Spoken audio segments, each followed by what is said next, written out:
chapter 23, verses 1 through 12.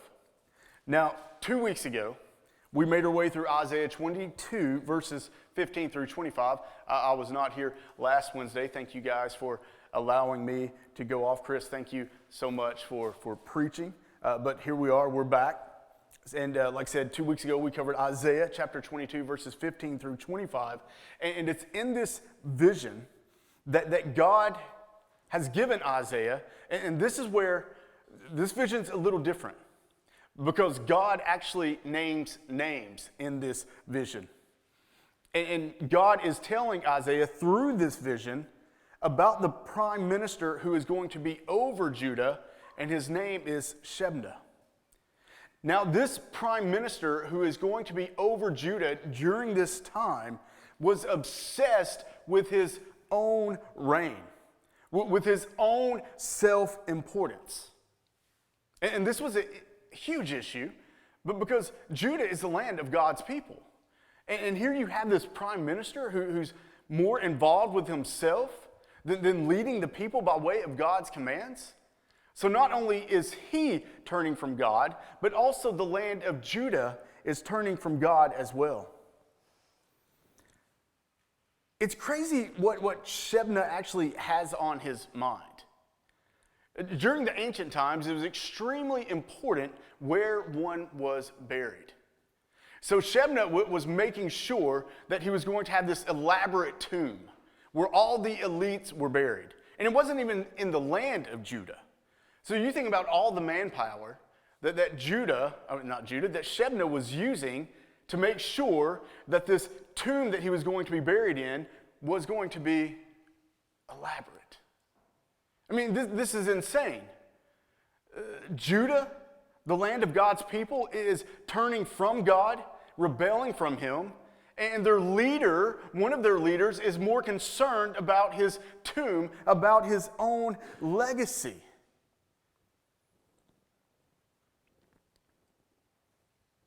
Think about that.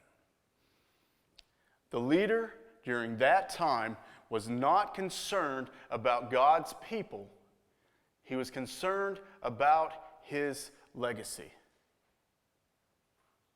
Now we know that this vision that was given to Isaiah was speaking on that specific time.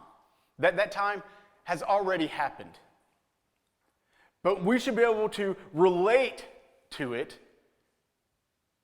during this time that we are living in today. The very government that is over us today, and remember it's God who put them there, they're not concerned with following the principles that this land was based upon, and those principles were Christian. No, we're already in the opposite end. That's what our rulers are concerned about today, about their own legacy. They're not concerned with the commands of God.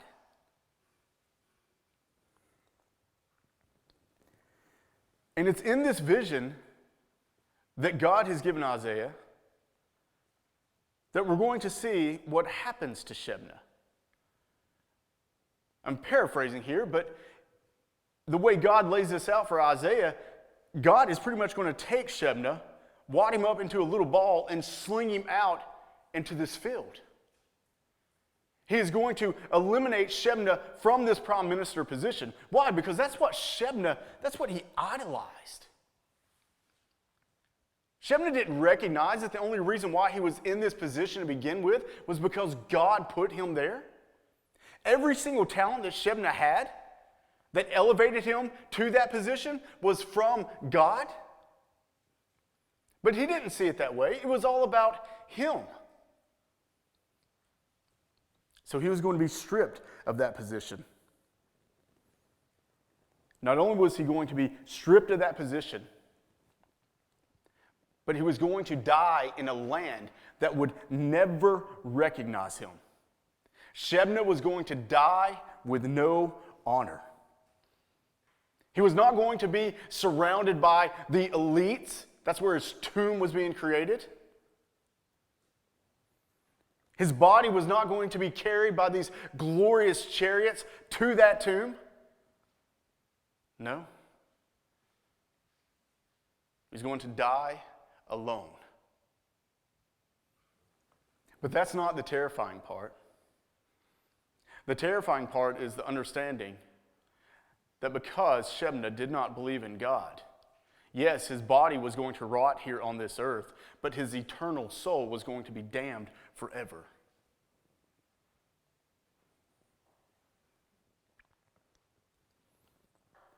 So, Shebna was going to be removed, but God was going to put a righteous man in his place, Eliakim.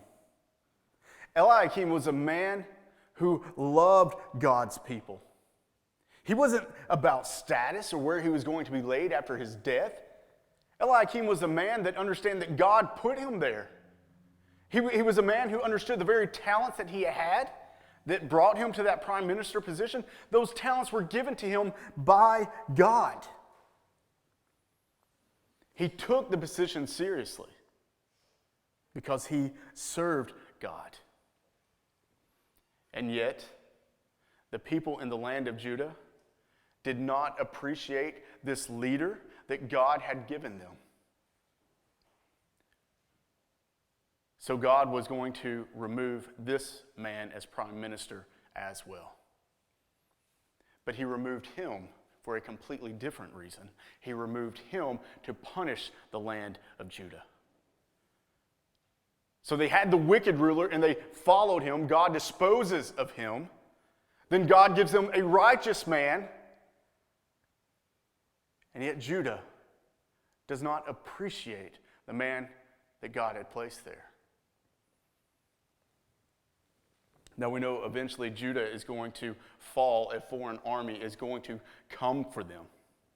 That being God's wrath. And this is all uplifting, right? Good thing we came tonight.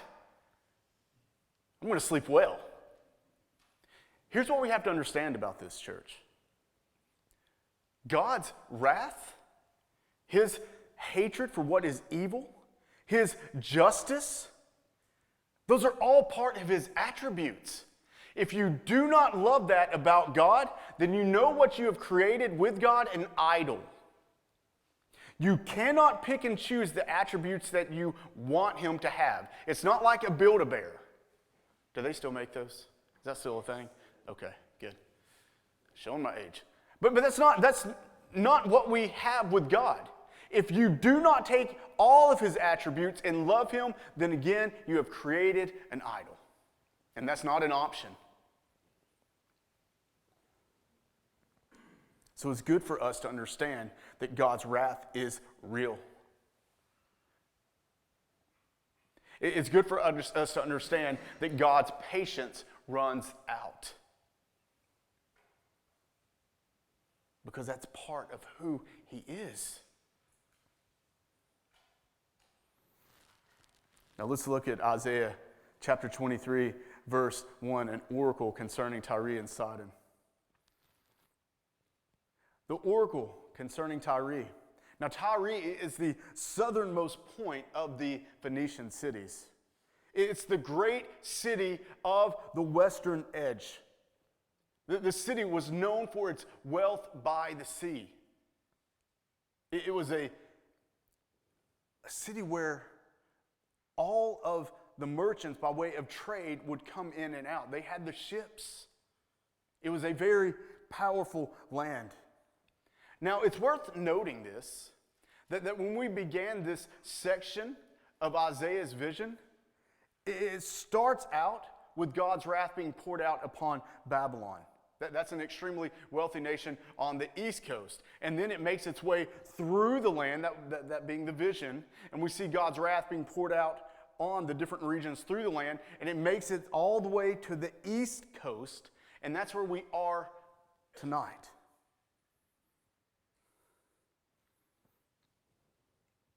Did I say that right? I didn't. Tyree's on the west coast. So he makes it from the east coast to the west coast. That's where God's wrath is going to be poured out from one side to the other. And what is in between? The land of Judah. God's very own people. Now speaking of Tyre and Sidon, listen how this verse continues. It says, "Well, O ships of Tarshish." Now this is referring to the large ships of Tyre that they would travel to Tarshish. And when they would travel there, they were taking the material from one place to the other. Now Tyre was so powerful, it would oppress certain lands. And this is one of those lands that would be oppressed. But when you think about these boats, and we think about them today, and the boats that we have today, they move pretty well. You can only imagine what the boats back then, what that must have been like. You're pretty much depending on the wind or men rowing. So being on one of these boats, it would be exhausting. Here you are traveling from one port to the next, but the amount of money that Tyre was making by way of these ships, again, gave them this ultimate power in that region. So here you have these men, they're making these long journeys for this trade. And here they're coming back to Tyre after Tarshish, but they have to make another stop in another port to pick up some more items before returning home. And look what it says. It says, "For Tyre is laid waste without house or harbor. From the land of Cyprus it is revealed to them." So here you have these massive ships making their way back home to Tyre. They stop in the port of Cyprus, and it's then that they get the news that Tyre is gone. It's been eliminated. Why? What is Tyre? It is a land full of pride and wickedness. It's the same sin in which they view themselves, that being the inhabitants of Tyre, as none of this is from God. They created all of this. So you can only imagine these men on these ships as they pull into the port at Cyprus, and the men come running out at Cyprus and they're like, it's gone. A foreign army, more than likely Assyria, came in and has eliminated this place. Now, how can that be? This is Tyre. How does this happen? Look at verse 2. It says, "Be still, O inhabitants of the coast. The merchants of Sidon who cross the sea have filled you." Now, again, this is a vision that has already been fulfilled. But just picture this for a moment. There's no such thing as a coincidence. We're talking about this verse, and you can picture these boats just floating out in the water because they have no port to go to. It's kind of crazy, isn't it? How many boats are stranded? Over 100 right now. And we're seeing the same thing in this vision. Again, I'm not saying this is what it's speaking on, but it is a form of punishment from God to wipe out the port of Tyre to where these boats have no place to go. And they've never experienced anything like this before. Well, what do we do with all this? Now, speaking of Sidon here, Sidon is part of the Phoenician land, just as Tyre, and they too are going to face the wrath of God. And think about how commerce is going to stop. Tyre, that was the main hub. These ships are full, but they have no place to go. Everything is going to shut down. So not only did Tyre think that they were all powerful, but all the land surrounding Tyre, they depended on them. That's where all their material things were coming from. And now what's going to happen? I'm just saying, look at us today. Look at verse 3. "And on many waters your revenue was the grain of Shaor, the harvest of the Nile. You were the merchant of the nations." So Tyree wasn't just trading. Tyree was the trade. They were the purchasing capital. They were the financial and commercial capital. The people of the Phoenician land and all the other nations had placed their hope in Tyree. In Tyree, not God. Now, none of these surrounding nations, nor was Tyree, thanking God every day for everything that he had provided to them. Thank you, God, for this job you have provided me with. Thank you for allowing us to be able to float these massive ships in this water to carry all this merchandise so that we have been blessed, so that we will be blessed. None of that. It was all about pride. Tyree was the surrounding nations, and even the land of Judah, Tyree was the Savior. God had been removed. But God was going to prove from the East Coast to the West Coast that the material things and the wealth that they had, that was not God. For there is only one God.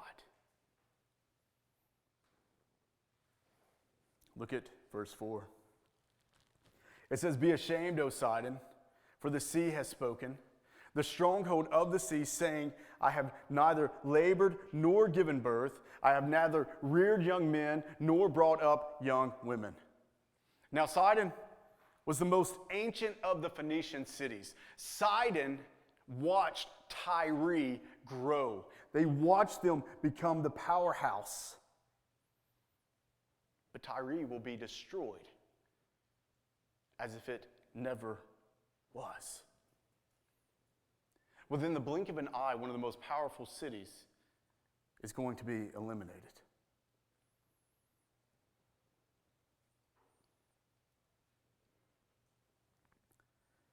For man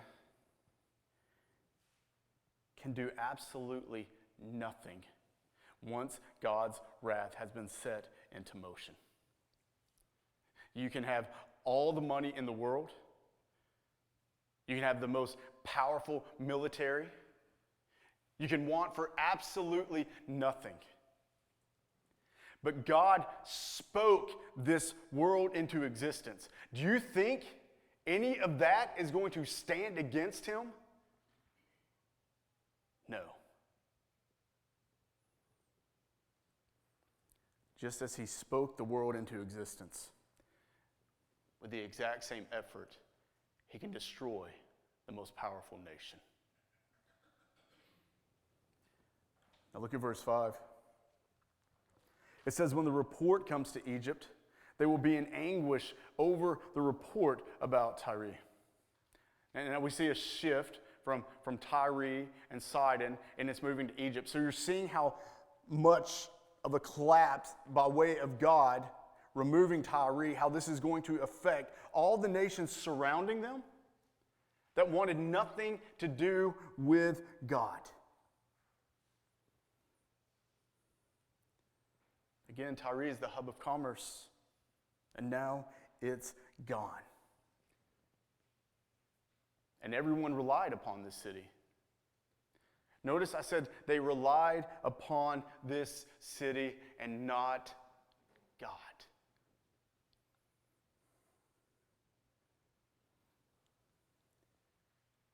Egypt depended on Tyree for their trade, for their merchandise, for their materials. And it's gone. Look at verse 6. Cross over to Tarshish. That just comes out weird. Tarshish. There's just certain words that I struggle with, and it seems to be the same word that's repeated over and over again.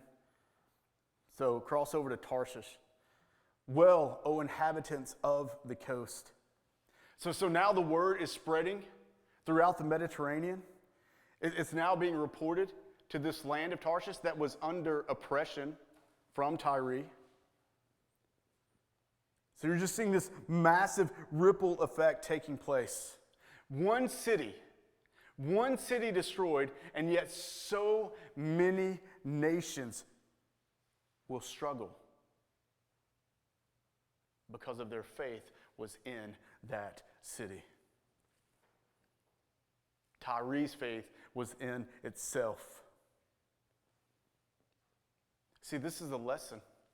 We, as humans, cannot worship anything from this world. We cannot even worship this world. Because this world was made by the Almighty. And once we start worshiping the things of this world, you know what we're doing to God? We're rebelling against Him.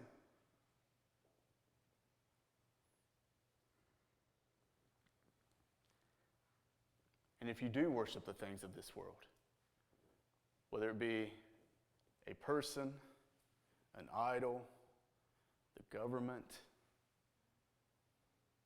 you will always be let down. Why? Because you cannot worship that which is fallen. Sin has corrupted this world. Satan is the prince of the power of the air. This is his playground. And now look at verse 7. Is this your exultant city, whose origin is from days of old, whose feet carried her to settle far away? Now granted, yes, Sidon was the most ancient of the Phoenician cities, but Tyree was known during the days of its time as this powerful city that seems as if it has always been. And now it's gone. You think about New York. When you think about New York, what do you think? You think of a wealthy area, or at least at one time you did. Now you think of homeless people, and a place where police don't want to work. Understandably so. But at one point in time, it was this powerful land. It was full of wealth. It seems like it's always been that way. These massive skyscrapers everywhere. So could you imagine New York just being eliminated, gone?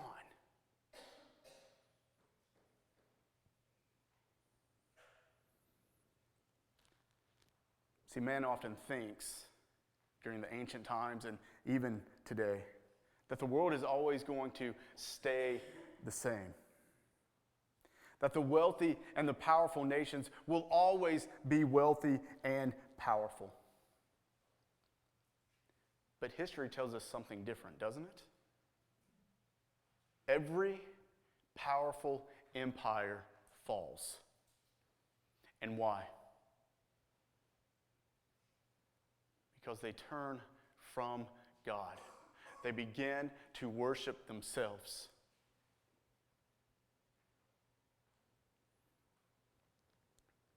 And church, God is not going to be forsaken. He'll be patient for a while. But if the nation continues to rebel against the Almighty, His justice will come. His wrath will come. See, God is the one who never changes. Nations will come and go along with the people, but it's God is the one who remains the same. And again, you look all throughout the Scripture, and you see this repeating over and over. Pride, nations building up, becoming powerful, God being removed from those nations, the people wanting to worship what they want to worship, not what God has commanded. And God's wrath comes. Look at verse 8. Now the question is going to be asked. Now, it's a bit of a rhetorical question, but this is a question for others to understand because Isaiah gets this. But now the question is going to be, who could do this? Who is powerful enough to destroy this powerful city? Who has purposed this against Tyree, the bestower of crowns, whose merchants were princes, whose traders were the honored of the earth? Who is the one responsible for this destruction? This very land that was everything to the surrounding nations? This very land that was full of wealth and this sophisticated culture?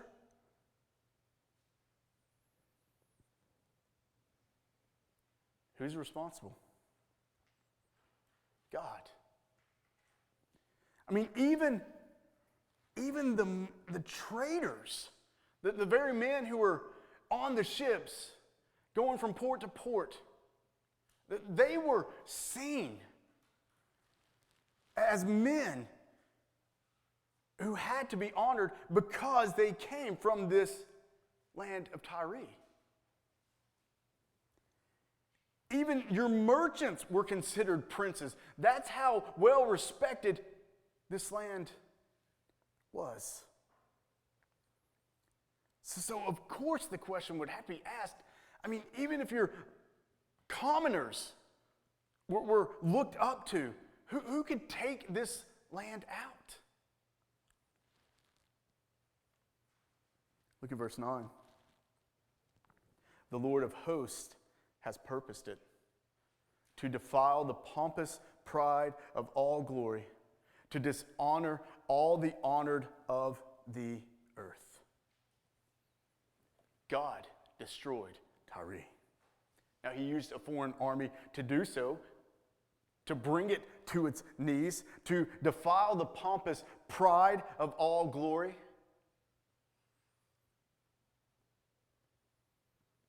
See, the land of Tyree and all the other nations surrounding it didn't recognize God as the giver of all that came from Tyree. So now he was going to show them.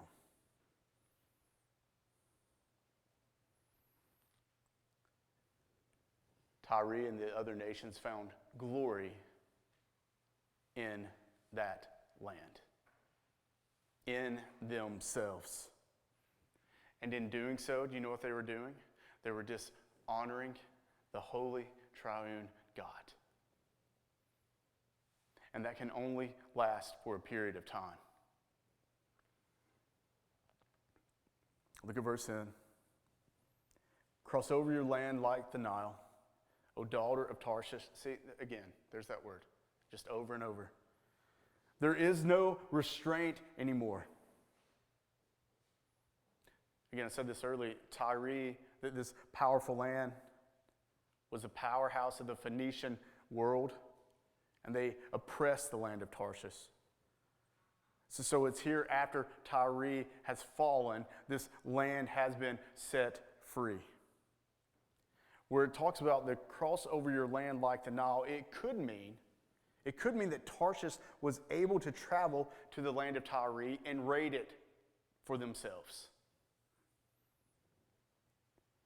Or it could just mean that they were set free once and for all from this wicked land.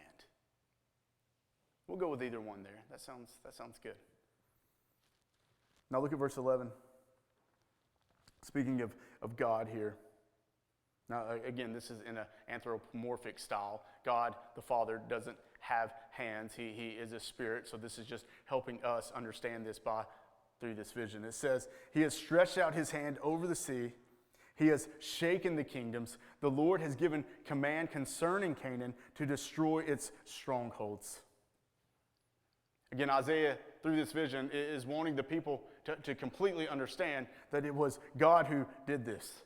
When an empire rises, it's because of God. And when an empire falls, it's because of God. Now, He will use secondary means, like foreign armies, rebellion from within, weather, earthquakes, so on and so on and so on. But He is the primary reason for all things that take place. There is not a single drop of rain that falls that God did not decree for it to. Even the very place that single drop lands, God decreed for it to land there. The land of Tyree believed that they were the ones in complete control. Other nations relied on Tyree because they too believed that Tyree was in complete control. But it's God and Him alone who was and is and will always be the one who is sovereign and in complete control. As far as Canaan here, it's referring to Tyre and Sidon, for they were once part of the land of Canaan. Just like we often call England Britain. So again, it's through this vision, it's confirmed the fall of Tyre. And the grip that they had on the surrounding cities was no more. All right, coming to a close. Here we go. Verse 12. And he said, "You will no more exalt or oppressed virgin daughter of Sidon.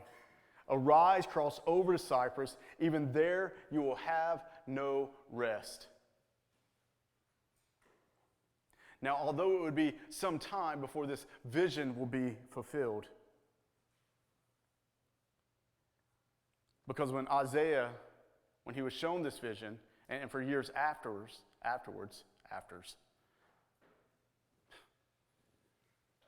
there would be a time where this city would constantly be thriving and prosperous. It would be filled full of excitement and wealth and wickedness. It is here Tyre is described as a young woman who was enticing, full of life and excitement. But that's not how Isaiah would see her, not after this vision. Isaiah saw Tyre as a crushed and abused older woman. Isaiah would see Tyre the way in which God had showed him.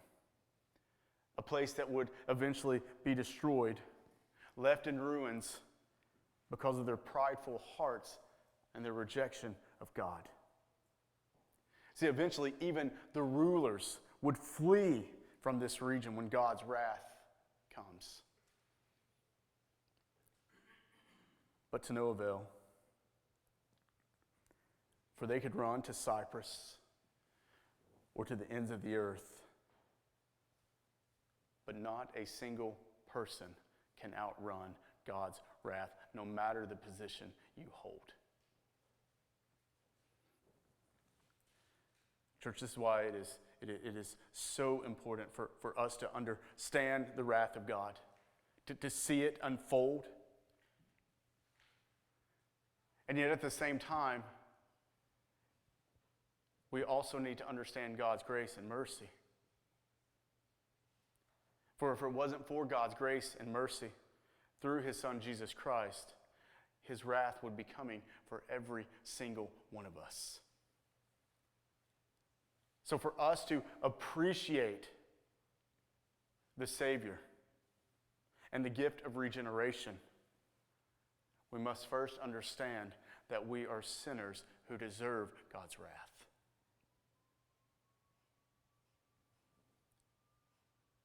We cannot leave out the part that we do not like, because then how are we going to understand just how wonderful that gift of God's grace and mercy truly is? All right. Questions?